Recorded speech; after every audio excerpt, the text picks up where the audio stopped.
নমস্কার বন্ধুরা, সুস্বাদু ইলিশ ভাপা খেতে হলে কি কি মশলা দিতে হবে একবার দেখে নিন। প্রথমেই লবণ হলুদ মাখিয়ে নেব। ইলিশ মাছের পিসগুলোতে লবণ হলুদ মাখিয়ে রেখে দেব, আর সেই ফাঁকেই আমি মশলাটা তৈরি করব।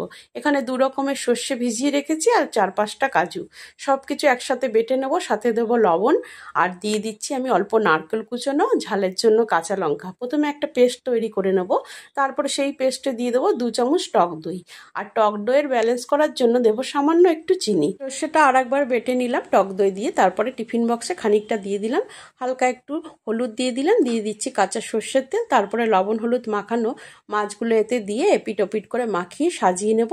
উপর থেকে বাদ বাকি সর্ষে বাটাটাও দিয়ে দেবো, আর দিয়ে দেবো খানিকটা সর্ষের তেল আর কতগুলো গোটা কাঁচা লঙ্কা। নুনটা অবশ্যই এই সময় চেক করে নেবেন কতটা লবণ প্রয়োজন।